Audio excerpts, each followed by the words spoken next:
En el capítulo anterior.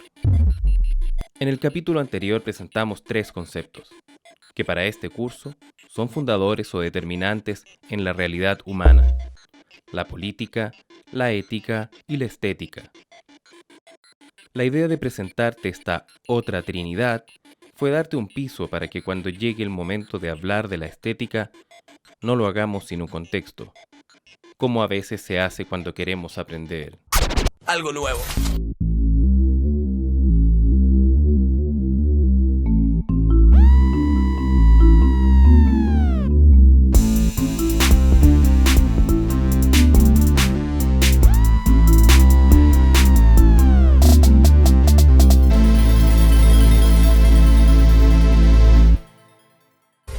Ayuda a memoria. Recuerda, como lo planteamos en el primer capítulo, tener cerca tuyo una libreta, un cuaderno, hojas, lo que sea, para poder ir apuntando lo que hemos llamado el momento bitácora.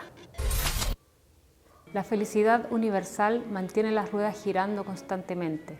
La belleza y la verdad no pueden.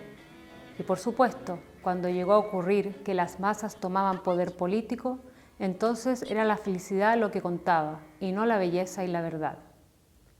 Sin embargo, pese a todo, la investigación científica aún era permitida.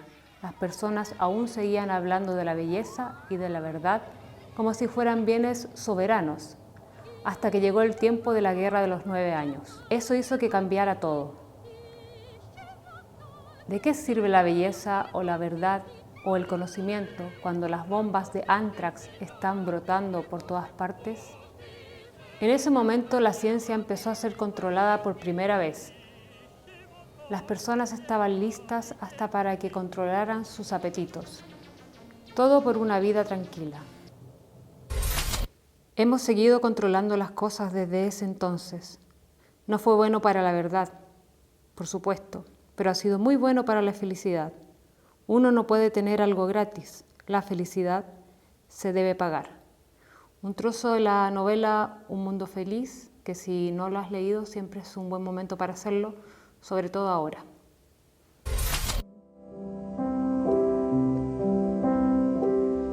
Have I already done the last verse? I've got one more verse. Cool. I met a woman, she had a mouth like yours. She knew your life.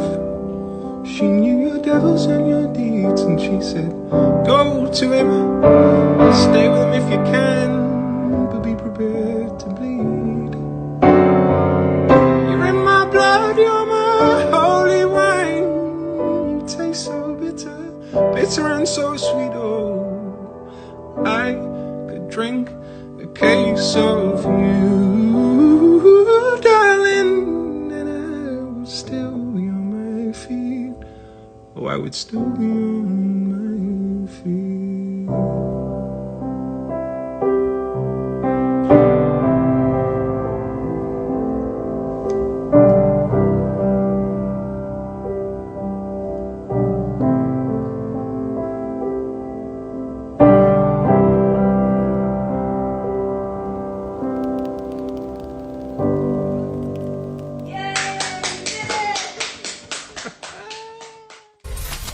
¿Cuál es el sentido, motivo o fin último de la vida del hombre? Decíamos hasta hace muy poco tiempo, pero gracias a la lucha de muchas, hoy hablamos del sentido de la vida humana. ¿Cuál es ese sentido? La búsqueda de la verdad, de la belleza, de la felicidad, del placer, del sentido mismo. En fin, podemos nombrar infinitas cosas como infinitas culturas vayamos reconociendo. Lo que al parecer las culturas comparten es sencillamente la necesidad de la búsqueda, la necesidad humana de buscar. Yo, como tú y como todos, tengo y he tenido también muchas búsquedas. Una de ellas es la que da nombre a este capítulo.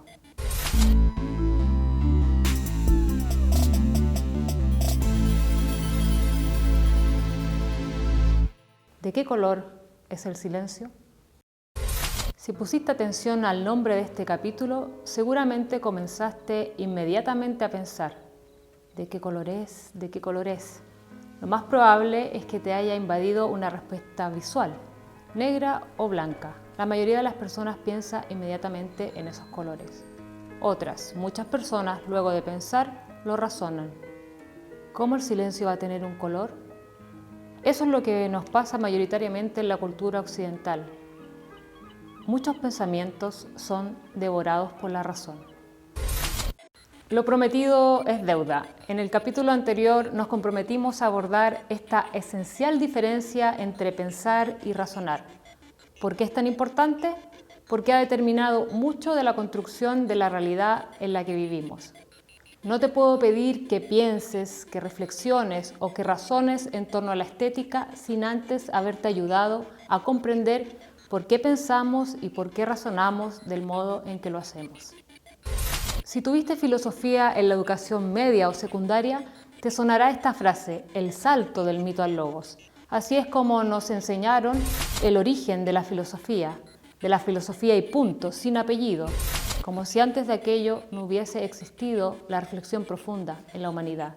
De la misma manera que nos hablaron de la historia universal, para enseñarnos todo menos Latinoamérica. Fíjate, historia universal, como si el universo tuviera tiempo. Hagamos el siguiente ejercicio. Busquemos en internet qué es esto del salto del mito al logos. Filosofía, un constante paso del mito al logos. Se suele decir que el inicio de la filosofía radica en el paso del mito al logos, es decir, en el paso de explicaciones o respuestas tradicionales y arbitrarias a explicaciones lógicas y racionales. Veamos ahora cómo se define mito. Esta nos interesa. Historia imaginaria que altera las verdaderas cualidades de una persona o de una cosa y les da más valor del que tiene en realidad. Como ves, cuando se habla de mito, inmediatamente se le relaciona con una idea de la no verdad, la fantasía, la narración fantástica. Así se describe a la humanidad antes del surgimiento de la filosofía o del uso supremo de la razón. El logos vendría siendo esta idea de que tenemos la necesidad de ordenar, de dar un sentido. El logos o razón sería el impulso humano por querer hallar una verdad comprobable que nos sirva para organizar de alguna manera el sinsentido o el caos universal. Es aquella necesidad de crear un cosmos. La palabra cosmos es una palabra de origen griego, remite a la idea de orden. De ahí viene la cosmetología o los cosméticos. De hecho, sin darnos cuenta, como herencia del patriarcado, muchas mujeres naturalizaron el decir «tengo que arreglarme antes de salir», como si algo en ellas estuviese defectuoso y fuesen los cosméticos quienes trajeran el orden a ese rostro. Atención con las palabras y sus herencias.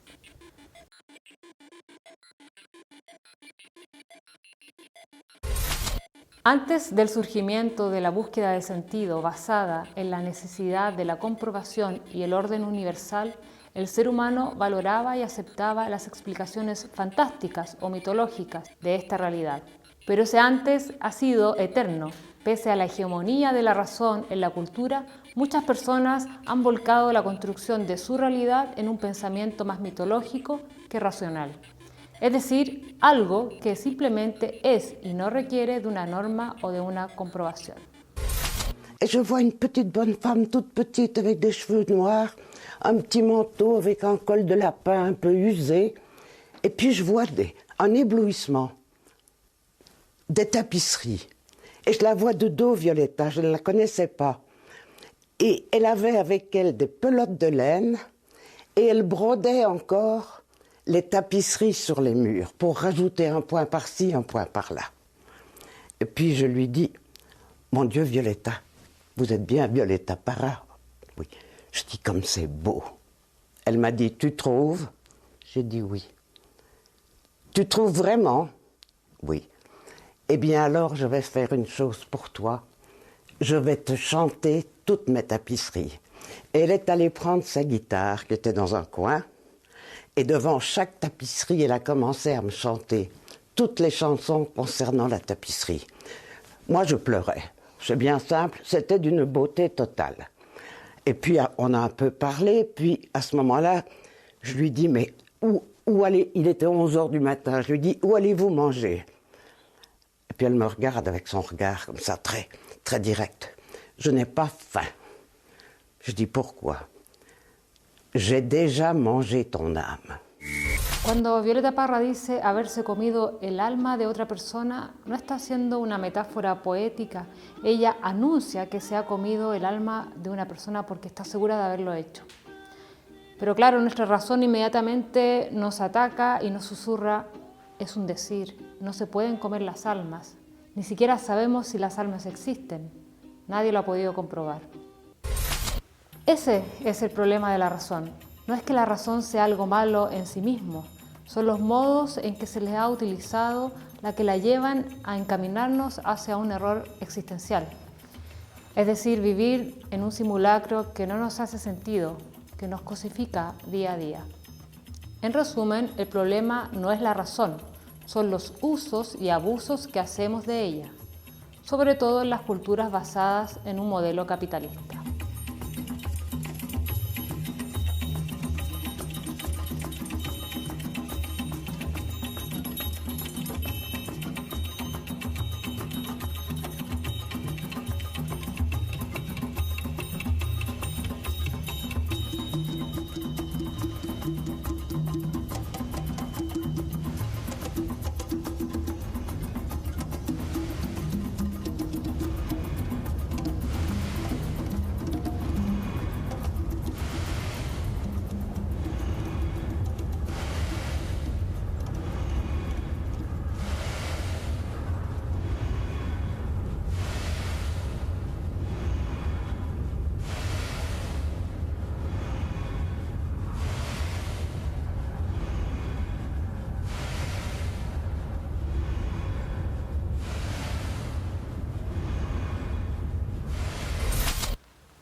La razón. La palabra razón viene del latín ratio, que quiere decir calcular, lo que la ha llevado inmediatamente a tener que ver con el medir y el comprobar. En palabras sencillas, te podría decir que la razón es un modo de accionar un conjunto de normas o códigos que, dado a su estructura, permiten ser comprobados. Veamos algunos ejemplos. Las matemáticas. 1 más 1 igual 2. Código 1 más código 1 igual código 2. Esto, que es lo más sencillo, se puede ampliar hasta la elaboración de leyes físicas que nos acercan cada día un poco más hacia el universo, es decir, al infinito. Como ves, la razón es un ejercicio bello que, bien utilizado, amplía nuestra realidad.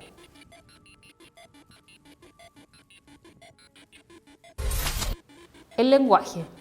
El lenguaje también es una construcción de la razón. Por ejemplo, podemos pensar en las normas de acentuación y gramática. Disparate o dispárate. Una misma palabra puede significar cosas muy distintas, por el solo hecho de llevar o no su tilde. Se venden calzones para guagua de goma. ¿Qué es lo de goma? El calzón, la guagua. Una coma puede hacer una gran diferencia. Pero vamos un poquito más allá para que entendamos mejor el razonamiento en el lenguaje. Pensemos en un niño pequeño o una niña de 1 año que está aprendiendo a hablar. Queremos enseñarle este código del lenguaje. Con su mano nos apunta un pájaro y le decimos entonces pájaro. Se lo repetimos, pájaro, para que aprenda y lo diga. ¿Qué es eso? El niño o la niña dice un pájaro. De tanto verlo lo nombra, lo llama pájaro. Pero lo que realmente aprende ese niño o niña es a darle un nombre a lo que un día le fue desconocido. Ese es un ejemplo de lo que vivimos en el mito de la razón. Creemos saber lo que son muchas cosas, pero lo que realmente hacemos es ir dando nombre a lo que vamos encontrando en nuestro camino como especie. No es una crítica, no es algo malo, no es un problema, al contrario, es algo bello. Porque somos una especie que va narrando la existencia. El problema está cuando queremos narrar una verdad superior a la naturaleza o a la vida misma. En síntesis, la razón es un conjunto de códigos que nos transmite la cultura para construir y codificar y decodificar la realidad. El problema es el uso excesivo que hacemos de ella. Piensa en las asignaturas que has tenido a través de toda tu formación educacional. ¿Cuánto tiempo has dedicado a la razón y cuánto al pensamiento? ¿No tienes muy claro qué es eso de pensar? Vamos a ello. El pensamiento. El pensamiento es lo que está antes y después de la razón. El pensamiento es la reflexión que deconstruye a la razón. El pensamiento es una imagen y como imagen no tiene límites ni determinaciones. Volvamos al ejercicio del comienzo. Pregúntate nuevamente, ¿de qué color es el silencio? Lo primero que te vas a responder es una imagen y luego va a operar la razón para cuestionar la veracidad de esa imagen. ¿Es posible que el silencio tenga un color? El cerebro busca y busca entonces entre los archivos codificados que ha dejado en él la razón. ¡Tristeza! ¿Qué estás haciendo? ¡Ah! ¡Los pensamientos centrales! ¡Ah! ¡Estamos locos! ¡Ah! ¡No, no, no, no! ¡Ah! ¿Ya digo esa grosería o no? Lo que acabamos de ver no fue decorativo. ¿Por qué nos gustan tanto algunas películas infantiles? Porque cuando las vemos nos damos permiso simplemente para dejar de razonar y pensar. Mucho se dice que el pensamiento tiene que ver con el arte. Por lo mismo, porque la cultura le permite pensar al arte. ¿Qué sería del ser humano si pensara más y si razonara menos? No me lo pregunto solo yo, seguramente te lo estás preguntando tú, pero antes que nosotros se lo preguntó Nietzsche, uno de los más grandes pensadores de Occidente, llamado para su pesar filósofo. En algún apartado rincón del universo, desperdigado de innumerables y centellantes sistemas solares, hubo una vez un astro en el que animales astutos inventaron el conocer. Fue el minuto más soberbio y más falaz de la historia universal. Pero, a fin de cuentas, solo un minuto. Tras un par de respiraciones de la naturaleza, el astro se entumeció y los animales astutos tuvieron que perecer.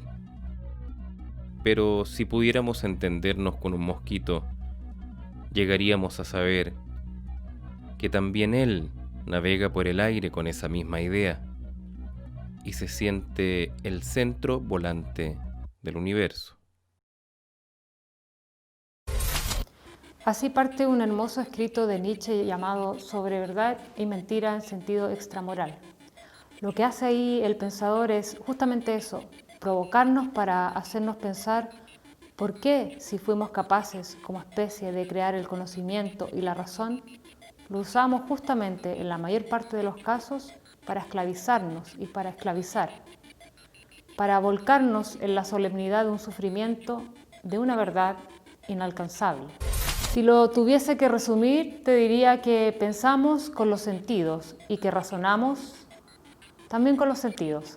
Fue una trampa. Seguro tu razonamiento quiso completar la frase y decir que razonamos con la mente o con el cerebro. Separar la mente del cuerpo ha sido también otro gran problema de la herencia occidental. Piensa un minuto, ¿dónde está eso que llamamos mente? En el cerebro. ¿Y dónde está el cerebro? En tu cuerpo. La mente y el cuerpo, la razón y el pensamiento no son caminos separados ni paralelos. El cerebro es cuerpo. Pensamos con el cuerpo, razonamos con el cuerpo. ¿Cuántas veces no has escuchado o no has sido tú quien ha dicho que el matemático, el científico, es una persona cuadrada?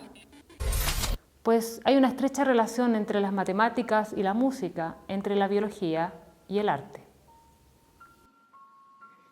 El problema no es el razonamiento, el problema es el exceso de razonamiento. No se trata de pensar o razonar, se trata de pensar y razonar.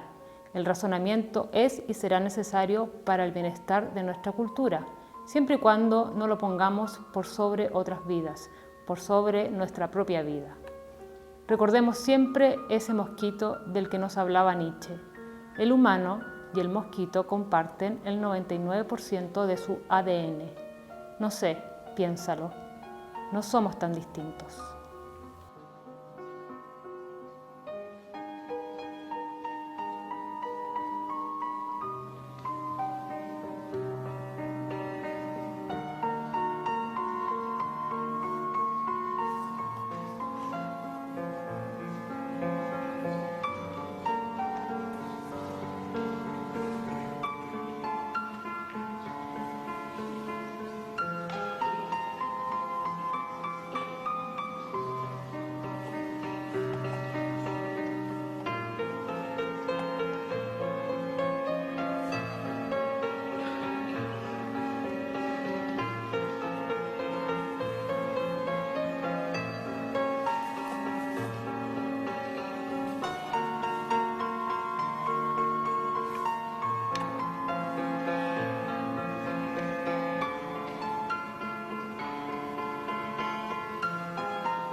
Eso ha sido todo por hoy. Les invito a que si no son estudiantes de la Universidad de Chile, también pueden escribir a mi correo y hacer sus preguntas, aportes, solicitar material.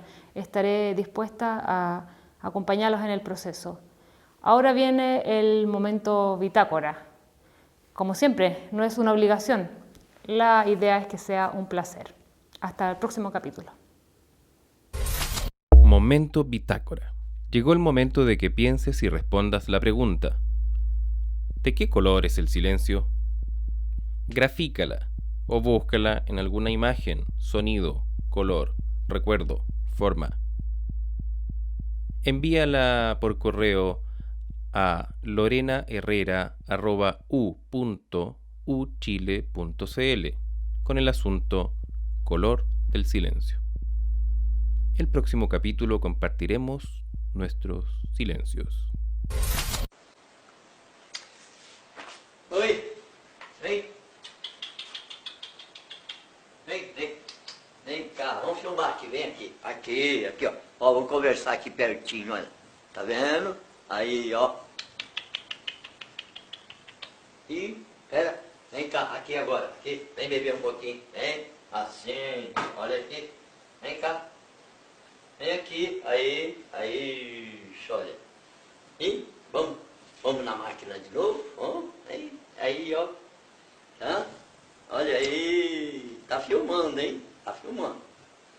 Isso, senta no meu dedo aí, ó, tá vendo? Isso, hein? Olha aí. Sem vergonha, fica aqui o dia todo me chamando. Ele vai lá e me rodeia.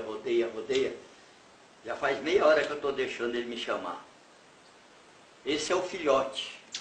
A mãe dele me apresentou ele aqui e largou ele aqui na minha janela, no varal ali. E ele está acostumado assim, olha. Toda hora ele vem me chamar aqui, toda hora. Hein? É? Então, aí, senta no meu dedo. Vem cá. Vem mais um pouquinho, vem cá, senta aqui. Vem. Aí, isso, mais um pouquinho. Aproveitar o filme aqui, ó. Você viu? Aí, ó.